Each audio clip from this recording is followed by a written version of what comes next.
Today's story is about a king, a gardener, and a gentle monk. You're going to learn something about yourself you might not have known about before, something we've been blindfolded to. Listen carefully. Long ago, in a beautiful kingdom just under the Himalayan mountain ranges, there was a beautiful cave where there resided a gentle monk. One day, this monk left the calmness of the forest and entered the city. His gentle nature attracted the attention of the king, who warmly invited him to the palace. The monk accepted, and having taken his meal there, the king invited him to stay in the palace gardens. The king told the caretaker of the garden to look after the monk and to attend to all of his needs.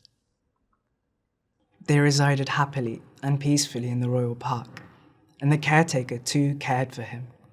The caretaker, as requested by the king, attended to all of the needs of the monk.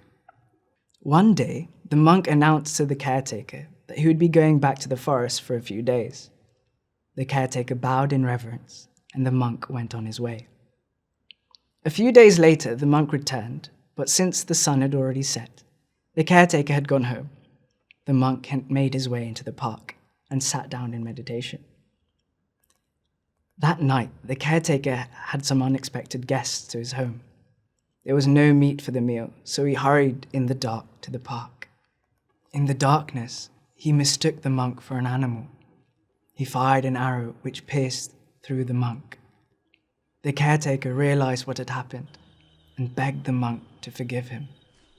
The monk didn't harbor any anger and said, "I know you meant no harm.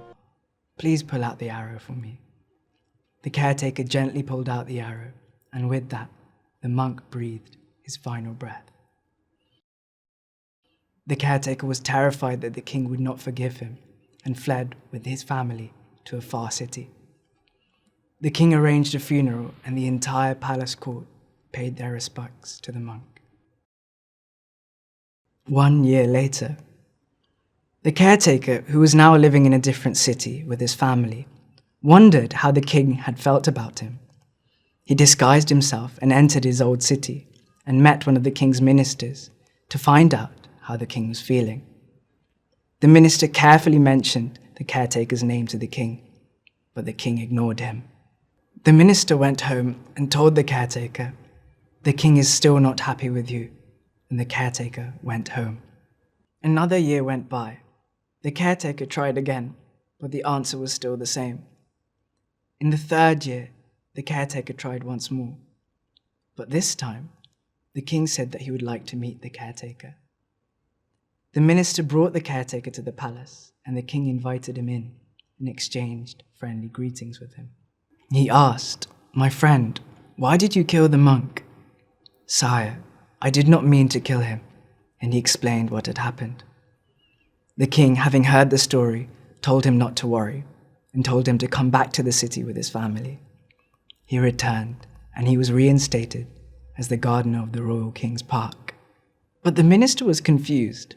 He went to the king and said, "Your Majesty, twice before when you heard me speak about the gardener, you refused to see him or speak a word about him. But the 3rd time you told him to come and you forgave him. Why did you wait so long?" The king looked at the minister. "For 2 years I was silent because I was still holding anger in my heart. The 3rd time you mentioned him, my anger had gone. One must never act or say anything when anger is held. One cannot see clearly when the mind is clouded by anger." The minister was delighted in his king's words. The wisdom of the king spread through the city. The gardener and the king lived peacefully, and the city prospered. So things to remember from this story. The Buddha says, "Vyapado andhakaranam cha nivaranam," which translates as, anger is a maker of blindness. Anger is a hindrance to the mind. When we are angry, we can't see good from bad, right from wrong. We are blindfolded, but we don't even realize it. So the next time you're angry, don't say anything. Don't do anything. Don't make any decisions. Wait till your anger fades away. Namo Buddhaya.